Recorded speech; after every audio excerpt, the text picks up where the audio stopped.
नमस्कार, him guardian में आपका स्वागत है। आज हिमाचल के डीजीपी सीताराम ने हिमाचल की जनता को संबोधित करते हुए कहा कि जिन लोगों को कोरोना टाइन है वो कृपया आगे आकर सबको बताएं ताकि ये कम्युनिटी स्प्रेडिंग ना हो। उन्होंने खास तौर पर जोर दिया कि जो ये हमीरपुर के दो दो कोरोना के केस अभी आए हैं, उन लोगों से जब पूछा गया कि आप कहीं विदेश गए थे तो उन्होंने मना कर दिया और उनकी कोई ट्रैवल हिस्ट्री भी नहीं है, तो इन्हें कोरोना क्यों हुआ, इस पे अब जांच का विषय बना हुआ है। अगर ये दोनों लोग जो हमीरपुर और वह यहाँ के थे, हिमाचल के हमीरपुर जिले के थे, अगर वो कहीं घूमने नहीं गए, घर पर ही रहे, तो उन्हें कोरोना इन्फेक्शन कहाँ से हो गया। इस पर डीजीपी ने कहा है कि वो जल्दी ही इस पे रिसर्च करेंगे, सीरियस रिसर्च करेंगे, ताकि अगर ये किसी और व्यक्ति से हुआ है, वो भी घर पे रहता है, तो जल्दी से जल्दी ऐसे लोगों की पहचान होनी चाहिए। और उन्होंने ये भी कहा कि जैसे कल एक युवक अमृतसर से स्कूटी पर हिमाचल पहुंच गया था और घर पे आके छुप गया था और बाद में पंचायत ने उसकी कंप्लेन पुलिस को दी थी, तब जाके उसे क्वारंटाइन किया गया था। तो उन्होंने कहा ना पुलिस वालों से उलझें, ना पुलिस वालों से गाली गलौज करें। कल एक और केस हुआ था जब एक युवक पुलिस वालों से गाली गलौज कर रहा था और बदतमीजी की थी। बाद में उसे पुलिस ने थाने में ले जाकर बंद कर दिया गया था, मगर जब उसका टेस्ट लिया गया तो वो युवक कोरोना पॉजिटिव था, जिस कारण पूरे स्टाफ और पुलिस चौकी को क्वारंटाइन करना पड़ा। तो डीजीपी ने साफ कहा है, कृपया इस तरह की हरकतें ना करें, अपना दायित्व समझे अपने परिवार की तरफ और अपने देश की तरफ और समाज की तरफ। उन्होंने कहा कि कोरोना वायरस बहुत ही जल्दी फैलता है। जो युवक या इन हम हिमाचली जो बाहर हैं, अगर वो कोरोना से ग्रसित हैं या उन पे कोई लक्षण है, अगर वो घर आते हैं तो उनके उनके बच्चों को, उनके परिवार को कोरोना हो सकता है और साथ में आस पड़ोस वालों को भी।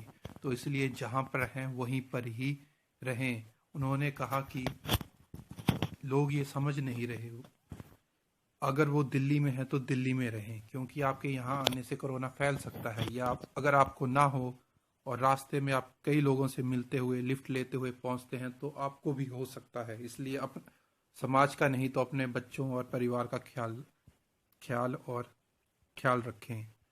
उन्होंने आगे ये भी कहा कि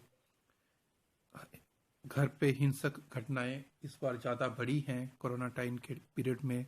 और साथ में उन्होंने ये भी कहा कि उन्होंने कई उदाहरण दिए कि बिजनेस करना है तो अच्छा बिजनेस करें। उन्होंने बताया कि एक डॉक्टर थे जो जिन्होंने हार्ट पेशेंट के लिए सस्ता इलाज ढूंढ कर निकाला। नहीं तो इससे पहले हार्ट की बाईपास सर्जरी के लिए प्राइवेट कुछ हॉस्पिटल्स बहुत ही ज़्यादा पैसे लेते थे। अगर वो इंसान को ऑपरेशन की ज़रूरत नहीं होती थी हार्ट सर्जरी में, वो तब भी कर देते थे पैसों की लालच में। और अगर कोई इंसान मर जाता था तब भी उसे वेंटिलेटर की फैसिलिटी वगैरह दे देते थे ताकि वो पैसे कमा सके। उन्होंने कहा कि उन्होंने ऐसे लोगों के एग्जाम्पल दिए जिन्होंने हार्ट ट्रांसप्लांट के लिए बहुत ही सस्ते उपकरण बनाए और बाद में उनके बिजनेस बहुत ही ज़्यादा चले। उन्होंने बताया कि जब वो $10 का स्टैंप दे रहे थे हार्ट सर्जरी के लिए, तो उनका नाम पूरे विश्व में छा गया और बाद में उनसे वही सस्ते स्टैंप विदेशों से खरीदे गए और उनके हॉस्पिटल भी अच्छे चले। तो उन डीजीपी का कहने का मतलब यही था, आप ईमानदारी से भी बिजनेस करके आगे बढ़ सकते हैं। बेईमानी करके इस समय जैसे आज कोरोना की स्थिति है, आप किसी को लूट कर मास्क के 10 रुपए की जगह 100 रुपया लेके आप ऐसे काम नहीं कर सकते। वो लोगों जनता को समझाना चाहते हैं कि ये मुस ये मुसी ये मुसीबत की घड़ी है और इसमें हम एक दूसरे के साथ में खड़े होना चाहिए, ना कि किसी अपने बिजनेस में फ़ायदा देखना चाहिए। क्योंकि पहले समाज आता है, फिर देश आता है, तब जाके घर आता है। पुलिस वाले भी दिन रात बॉर्डरों पे ड्यूटी कर रहे हैं, आप लोग पूरे हिमाचल को बचाने के लिए। तो उनके साथ गाली गलौज ना करें। हमें पता है आप बाहर के राज्यों में फंसे हुए हो, मगर आपको भी समझना होगा। आप अगर आप कोरोना पॉजिटिव हो या आप में लक्षण है, तो ये कोरोना वायरस पूरे हिमाचल में फैल सकता है और आपके परिवार में भी फैलेगा। इसलिए जहाँ पर हो वहीं पर रहें। नमस्कार, हिम गार्डियन में आपका स्वागत है। आज हिमाचल के डीजीपी सीताराम ने हिमाचल की जनता आज हिमाचल प्रदेश में कोरोना वायरस की स्थिति इतना अच्छी नहीं है। पिछले दिन 3 केसेस पॉजिटिव हुए हैं। इनमें से 2 केसेस हमीरपुर डिस्ट्रिक्ट में, हमीरपुर टाउन में तथा नादौन में हुआ है, और 1 केस जो है तलेल जो क्वारंटाइन सेंटर बटियाट सब डिवीजन में है वहां पे पाया गया है। और जो 2 केसेस हमीरपुर में डिस्ट्रिक्ट में हुआ है, ये दोनों केसेस में जो विक्टिम्स है वे हिमाचल से बाहर नहीं गए हैं। इनके कहने के मुताबिक तो वे अपने घर पर ही रहे हैं। इसलिए ये कम्युनिटी स्प्रेडिंग कैसे हुआ, ये हम सीडीआर एनालिसिस करके इस वक्त पता लगा रहे हैं। और जो व्यक्ति तलेल में पॉजिटिव पाया गया, ये पहले जो हटली बैरियर में पुलिस के साथ उलझते रहे। दो साथी और थे, ये देरा बस्सी से पंजाब से आए थे और पुलिस के साथ बदतमीजी की और इनको सिमुता पुलिस चौकी ले जाके वहां पे एफआईआर दर्ज की। और अब हमें सिमुता चौकी और जो हटली बैरियर के तमाम स्टाफ को क्वारंटाइन में भेजना पड़ा और नया स्टाफ लगाना पड़ा। और मेरा अनुरोध है, इस तरह पुलिस को गाली गलौज करना, अभद्र व्यवहार करना और पुलिस को चकमा देख के अपने घर पहुंचना और अपने आप को हीरो समझना, और ये समाज के लिए घातक साबित हो सकता है। इस वक्त हिमाचल प्रदेश में 21 कोरोना वायरस पॉजिटिव केसेस जो है अस्पताल में उपचाराधीन हैं और कुल मिला के 38 केस हुए हैं। हमें बहुत ही ज्यादा सतर्क रहने की आवश्यकता है। मैं गांव के प्रधानों से भी अनुरोध करता हूं कि वे गांव में कोई भी व्यक्ति बाहर से आता है तो उसके बारे में तुरंत पुलिस को सूचना करें और उनको क्वारंटाइन में रखा जाएगा। क्वारंटाइन कोई बहुत बड़ा सजा नहीं है और सिर्फ घर पर ही रहना है। और हम सब इस वक्त क्वारंटाइन ही ऑब्जर्व कर रहे हैं, सब घर पर ही रहते हैं। इसलिए बातें छिपाने से समस्या बढ़ सकती है। और इस वक्त जो गाइडलाइंस दिया गया, लॉकडाउन के गाइडलाइंस, इसको पालना करना एकमात्र रास्ता है। पिछले कल माननीय मुख्यमंत्री महोदय ने हिमाचल पुलिस के लिए लगभग 2 करोड़ रुपया दिया है कोविड फंड से, सैनिटाइजर्स खरीदने के लिए, पीपी किट के लिए, हैंड ग्लव्स के लिए, मास्क के लिए तथा पुलिस तथा होमगार्ड के रिफ्रेशमेंट के लिए। इसके लिए मैं माननीय मुख्यमंत्री महोदय को धन्यवाद करना चाहता हूं। माननीय मुख्यमंत्री महोदय ने जो रोड साइड में खड़े हुए पुलिस वालों से वीडियो कॉल किया, बात की और उनको धन्यवाद किया और उनका हौसला बुलंद किया। इसी तरह जो फ्रंट लाइन में खड़े अन्य हेल्थ वर्कर से भी उन्होंने बात की।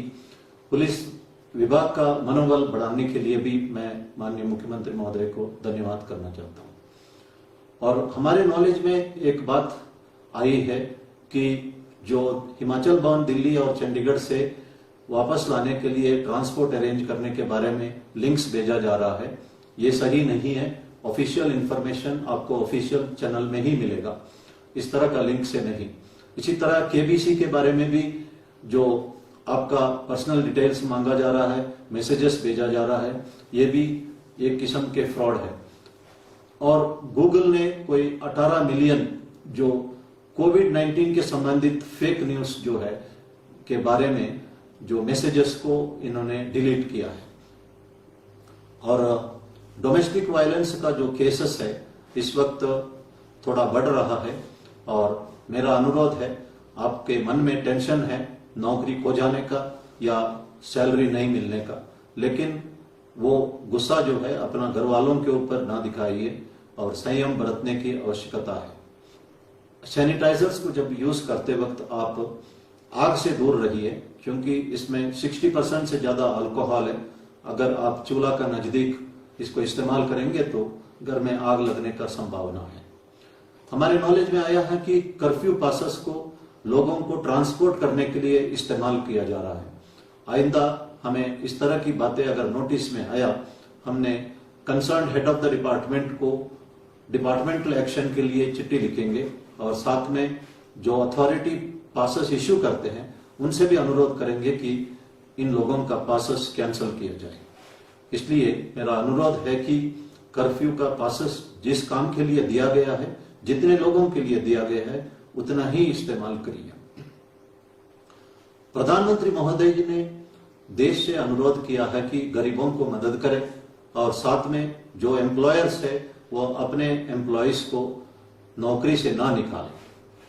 मैं कहना चाहता हूं कि ये सभी धर्म का मैसेज भी यही है। गुरु नानक जी ने जो गुरु ग्रंथ साहिब में लिखा है कि जो कमा के खाता है और कमाई की थोड़ा हिस्सा बांटता है, वो नानक वो सही रास्ता जानता है। और इसी तरह गौतम बुद्ध ने भी कहा है कि be kind to all the living beings. His holiness Dalai Lama ji ने भी कहा है, मेरा रिलीजन बहुत ही सिंपल है, आप दिल और दिमाग को मंदिर बनाओ and be kind to others. तो इतना सिंपल बातों में उन्होंने कहा है। भगवान साईं बाबा ने भी कहा है कि help ever hurt never. Prophet Muhammad ने कहा है कि जो Allah loves those who give charity without disclosing their identity. Prophet Muhammad ने यह भी कहा है कि God loves those who loves his creation. तो हम सबको इन बातों को समझना चाहिए। जो मैं एक इंसिडेंट बताना चाहता हूं। कल एक तिब्बती मेरे को फोन किया और उन्होंने कहा है कि पुलिस विभाग को वो कुछ सैनिटाइजर मास्क वगैरह डोनेट करना चाहते हैं और मैंने कहा मैं गाड़ी भेज दूंगा। मैंने गाड़ी भेजी तो पूरा गाड़ी भर के उन्होंने मास्क और हैंड ग्लव्स, सैनिटाइजर्स और जूस और पानी का बोतल भर के भेजा है। ये व्यक्ति ने अपना नाम पता तक नहीं बताया, कार्ड तक नहीं दिया और मुझे पता भी नहीं है कि ये कौन है। इस तरह के लोग जो है बहुत सारे हमें मिलते हैं। मैंने पहले भी कहा था, when you help others you help yourself. मैं दो एग्जाम्पल देना चाहता हूं। डॉक्टर देवी शेट्टी जिन्होंने नारायण हृदयालय बेंगलुरु में स्थापित किया और जब स्थापना करते वक्त उनका इरादा था कि फ्री हार्ट सर्जरीज गरीब लोगों के लिए करना है, इसलिए उनका हॉस्पिटल सक्सेसफुल हुआ। अमीर लोग भी वहां जाके ऑपरेशन करवाने लगे और इसके साथ साथ बहुत सारे ऐसे हॉस्पिटल भी है जो बिना मतलब का एंजियोप्लास्टी या बाईपास सर्जरी, इवन डेथ के बाद जो लाइफ सपोर्टिंग सिस्टम में लोगों को रखते हैं पैसा कमाने के लिए, ऐसे हॉस्पिटल थोड़ा ही दिन के बाद बंद भी हुए हैं।